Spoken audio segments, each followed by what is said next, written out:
प्रिय छात्रों नमस्कार। एनसीईआरटी गणित वर्ग 6 में एक बार फिर से आपका स्वागत है।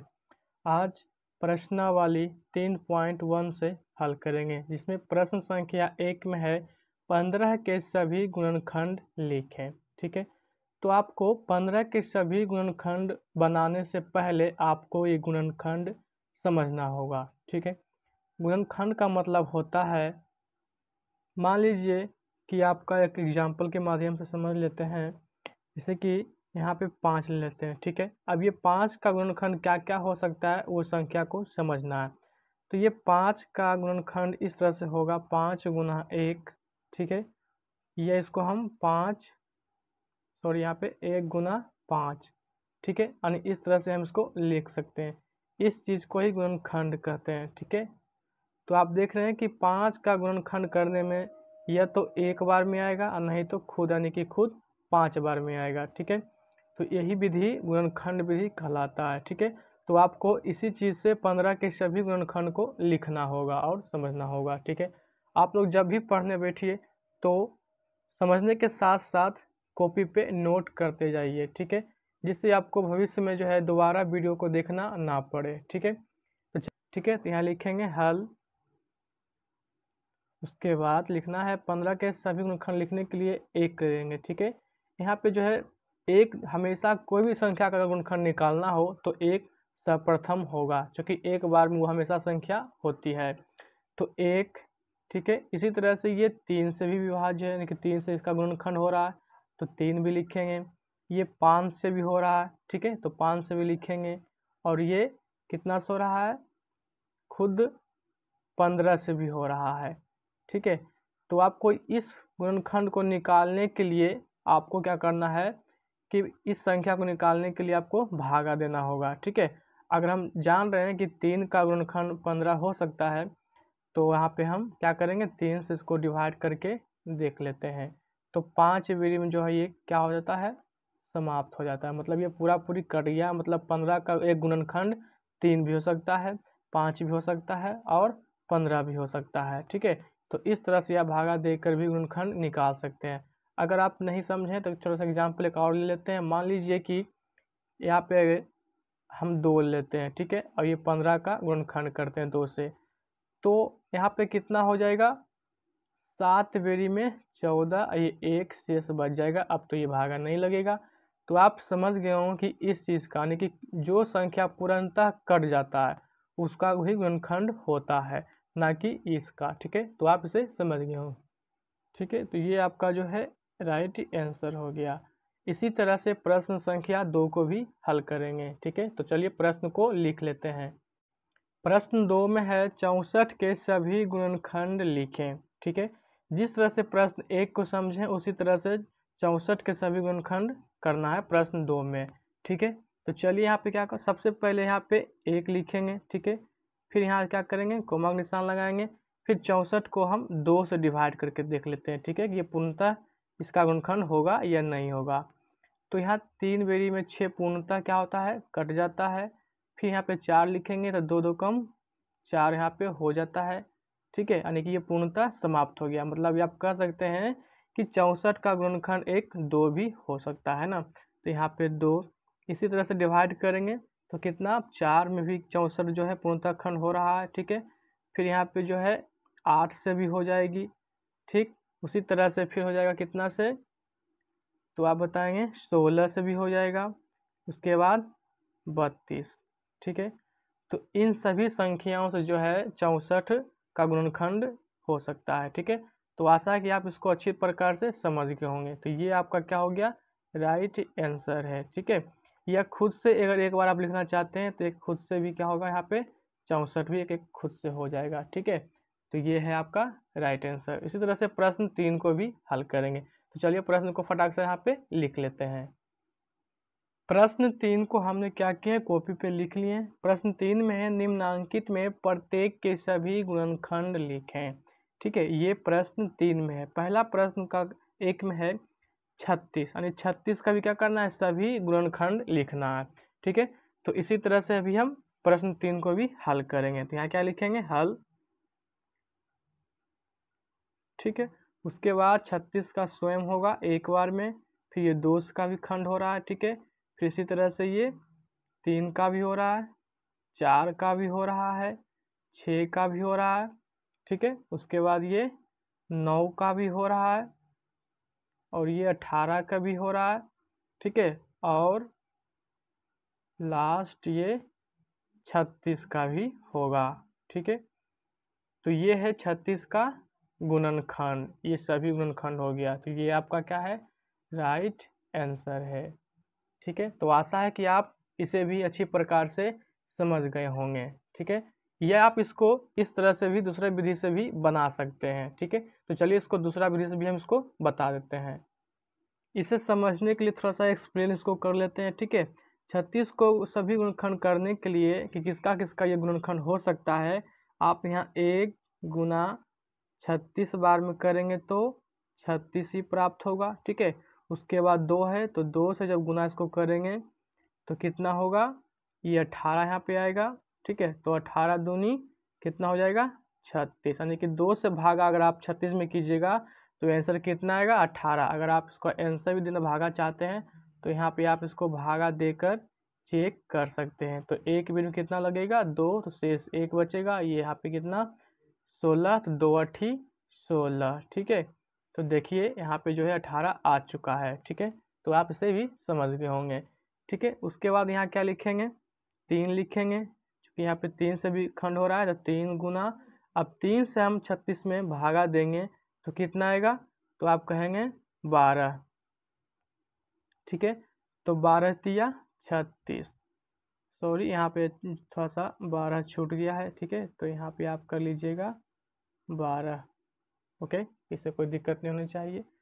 तो यहाँ पे 3 गुने 12, यानी कि 3 से भागा अगर हम 36 में देंगे तो आंसर कितना आएगा, 12। तो 3 गुने 12 भी 36 का एक गुणनखंड है, ठीक है। उसी तरह से अगला लेंगे तो 4 है, तो यहाँ लिखेंगे 4। उसके बाद 4 से भागा 36 में करेंगे तो कितना आ जाएगा, 9, यानी कि 9 चौक 36। तो इस तरह से भी यहाँ 36 आ जाएगा, ठीक है। इसी तरह से यहाँ भी इसको समझ लेते हैं। अगला संख्या लेंगे कितना, 6, तो 6 से गुना करेंगे तो आंसर कितना आएगा, भागा देंगे तो 6 ही आएगा। तो टोटल आएगा 6 गुना 6 करेंगे तो 36 आ जाएगा, ठीक है। उसी तरह से नेक्स्ट 9 करेंगे तो 9 गुना, ठीक है, 9 गुना 4 करेंगे तो 9 चौक 36 हो जाएगा, ठीक है। यानी कि 9 से भागा 36 में देंगे तो आंसर कितना आएगा, 4 आएगा, ठीक है। तो आप इससे भी समझ रहे होंगे। उसके बाद क्या करना है, यहाँ 12 है तो 12 गुना 3, ठीक है, 12 गुने 3 करेंगे तो 36 आ जाएगा। इसी तरह से अगला संख्या 18 को लेंगे तो 18 से भागा देंगे 36 में तो कितना आ जाएगा, तो यहाँ पे 2 आ जाएगा। तो 18 दूना 36, ठीक है।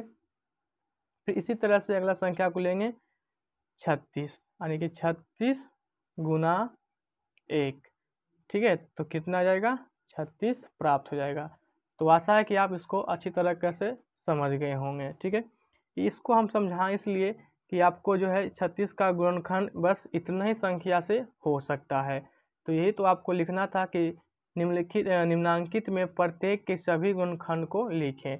तो ये है आपका जो है, ये सारे क्वेश्चन जो हैं, जो खंड संख्या निकला है ये सभी गुणनखंड है, ठीक है। तो आशा है कि आप इसको अच्छी प्रकार से जो है समझ गए होंगे, ठीक है। ये आपको एग्जाम में बस इतना ही लिखना है, ये तो आपको समझाने के लिए इतना को हम थोड़ा सा विस्तार किए हैं। अब चलिए इसी तरह से प्रश्न संख्या अगला 2 करेंगे, ठीक है। प्रश्न 2 में है 45, तो 45 को भी इसी तरह से हल करेंगे, ठीक है। तो यहाँ लिखेंगे हल, 45 का गुणनखंड 1 होगा, ठीक है। उसके बाद 3 होगा, यानी 3 से भागा देंगे इसमें तो कितना आएगा, 15 आएगा, ठीक है। उसी प्रकार से यहाँ पे कितना हो जाएगा ये, उसके बाद किससे करना है गुणनखंड, तो ये आपका अगला 5, यानी कि 5 से भी भागा करेंगे तो 45 मेरा जो है कट कर पूरा पूरी आ जाएगा, ठीक है। उसी तरह से अगला संख्या को लेंगे 9, तो 9 पचे 45 भी हो जाएगा, ठीक है। उसी तरह से अगला संख्या 15, तो 15 भी है 45 का गुणनखंड, ठीक है। उसके बाद अगला संख्या हो जाएगा, यहाँ लिखेंगे और खुद, ठीक है, यानी जो संख्या दिया गया है वो क्या है, खुद है, यानी कि 45 भी एक बार से पूरा पूरी कट जाएगा। तो ये 45 का जो है सभी गुणनखंड ये हमने यहाँ पे लिख दिए हैं, ठीक है। चलिए, तो ये भी आपका आंसर हो गया। अगला प्रश्न 3 में है 78, ठीक है। इसको भी क्या करना है, उसी तरह से गुणनखंड कर देना है, ठीक है। तो यहाँ 1 हो जाएगा, 2 हो जाएगा, ठीक है। उसी प्रकार से 2, उसके बाद 3, ठीक है। आप इसको 3 से भी भागा देकर देखेंगे कि पूर्णतः ये गुणनखंड इसका है या नहीं है, ठीक है। चलिए यहाँ पे इसको भागा देकर चेक कर लेते हैं, ठीक है। तो ये क्या करेंगे, 78 से भागा करेंगे तो 2 बेरी में पूरा 6 हो जाएगा। तो ये 1 और ये 18, तो कितना बेरी में कट रहा है, तो 6 बेरी में, यानी कि ये, ठीक है। ये हो गया आपका समाप्त। देखिए पूरा पूरा ये विभक्त तो हो गया है, मतलब ये 26 बार में, यानी कि पूरा पूरा 78 आ जाएगा। तो 3 भी 78 का एक गुणनखंड है। इसी तरह से अगला 6 से भी हो जाएगा, ठीक है। उसके बाद 13 छक 78, 13 से भी हो जाएगा। उसके बाद ये 26 से भी हो जाएगा। उसी तरह से 39 दूना 78 भी हो जाएगा। और लास्ट खुद एक बार में ये पूरा पूरी कटेगा, ठीक है। तो और लिख कर लिखेंगे यहाँ पे 78, यानी ये सभी जो संख्याएं हैं ये क्या है, 78 का एक गुणनखंड है, ठीक है। तो ये आपका आंसर है। तो आशा है कि आप प्रश्न 3 में जो 1, 2, 3 को हल किया गया है आप अच्छी प्रकार से समझ गए हैं, ठीक है। आप बारी बारी से भागा से देखकर आप इसको चेक भी कर सकते हैं, ठीक है। अब चलिए प्रश्न 4 को भी इसी तरह से हल करेंगे। नेक्स्ट 4 नंबर में है 125। 125 का भी हमें क्या करना है, गुणनखंड प्राप्त करना है, ठीक है। यहाँ लिखना है 1, ठीक है।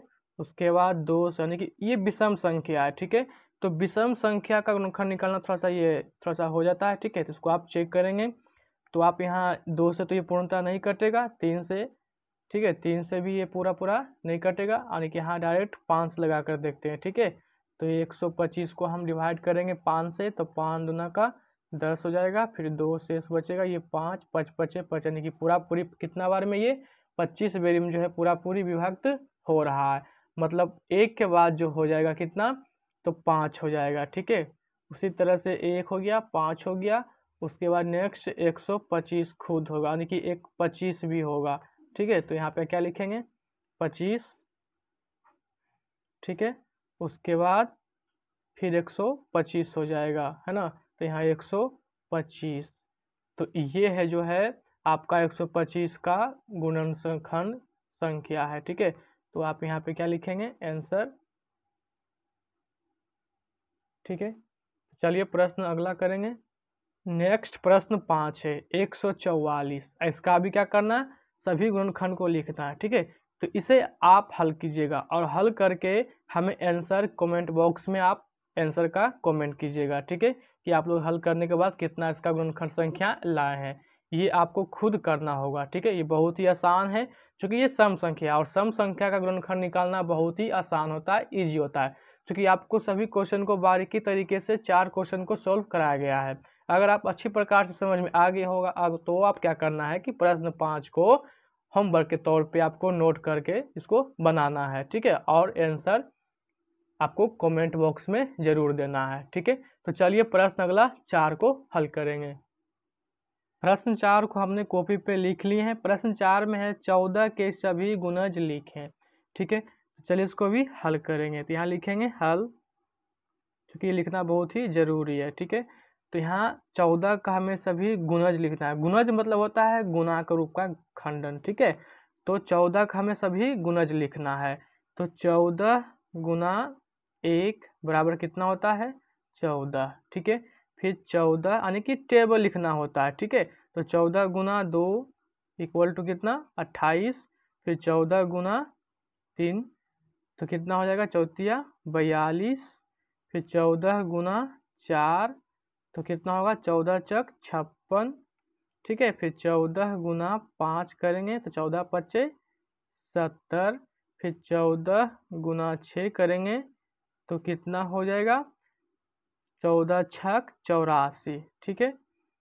इस तरह से गुणनखंड करना है। उसके बाद पूरा इसको क्या करना है, पूरा इसका पहाड़ा टेबल लिख लेना है, ठीक है। तो यहाँ अगला कर लेते हैं 14 गुना 7, ठीक है। तो 64 98। फिर 14 गुना 8, तो उसी तरह से क्या करना है, हम इसको क्या करते हैं फटाक से गुना कर लेते हैं, क्योंकि वीडियो लंबा हो जाएगा। तो देखिए फटाक से हमने क्या किए, सभी को गुना करके लिख लिए, ठीक है।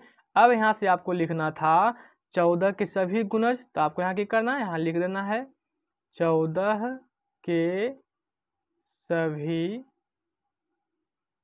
गुणज, ठीक है। इस तरह से आपको लिखना है 14 के सभी गुणज, कितना कितना है, इस सभी को क्या करना है, यहाँ नोट कर देना है, ठीक है। तो यहाँ लिखेंगे 14, 28, 42, 56, 70, ठीक है। उसके बाद 84, फिर कितना है 98, 112, 126 और 140। तो ये क्या है, 14 के सभी गुणज हैं। तो आशा है कि आप प्रश्न 4 को अच्छी प्रकार से जो है समझ गए हैं। तो चलिए प्रश्न को अब अगला 5 करते हैं। प्रश्न 5 को हमने क्या किए, कॉपी पे लिख लिए हैं। प्रश्न 5 में है 18 के सभी गुणज लिखें। तो आपको क्या करना है कि जिस तरह से प्रश्न 4 को किए उसी तरह से प्रश्न 5 को भी हल करना है। तो क्या करना है, 18 को क्या करना है, पहाड़ा यानी कि टेबल लिख लेना है, ठीक है। तो चलिए फटाक से इसको लिख लीजिए। यहाँ लिखेंगे हल, ठीक है।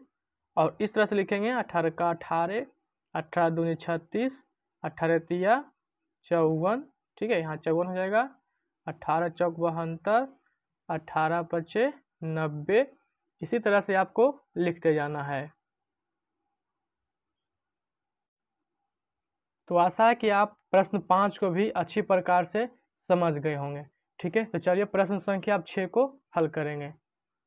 प्रश्न 6 में है निम्नलिखित में प्रत्येक के पहले 5 गुणज लिखें। प्रश्न 1 का 4 में, ठीक है। प्रत्येक में कितना करा है, 5 गुणज। तो चलिए प्रश्न 1 में 4 लिखा हुआ है क्वेश्चन में, तो इसका प्रथम 5 गुणज हम पहले ज्ञात करेंगे, ठीक है। तो यहाँ क्या लिखना है, हल, ठीक है। उसके बाद क्या लिखेंगे यहाँ पे 4 गुना 1 बराबर 4। यहाँ भी क्या करना है, आपको टेबल ही लिखना है, ठीक है। 4 गुना 1, फिर उसी तरह से लिखेंगे अगला 4 गुना 2 बराबर कितना 8, फिर 4 गुना 3, 4 तिया का 12, ठीक है। फिर 4 गुना 4, 4 चौका 16, फिर 4 गुना 5 बराबर 4 पचम 20, ठीक है। तो ये आपका क्या है, हो गया पहले का 5 गुणज। तो इस तरह का, ठीक है, आपको ये भाषा में लिखना है। तो आपको यहाँ लिखना है 4 के, ठीक है, पहले 5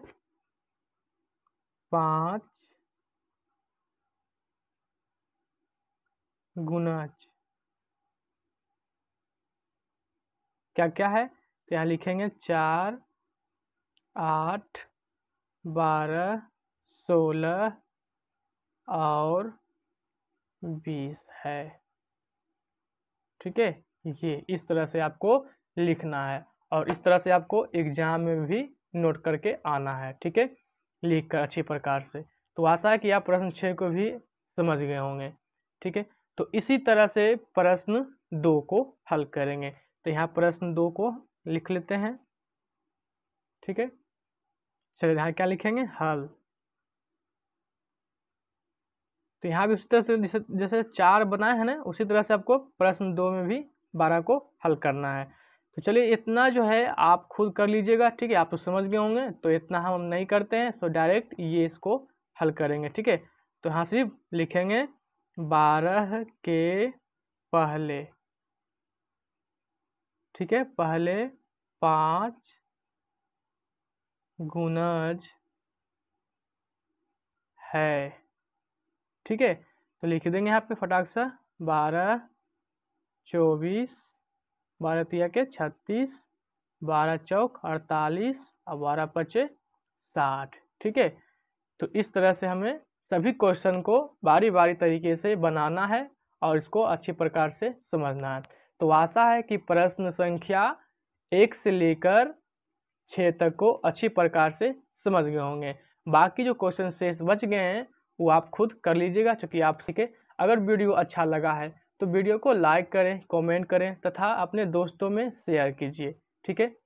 धन्यवाद।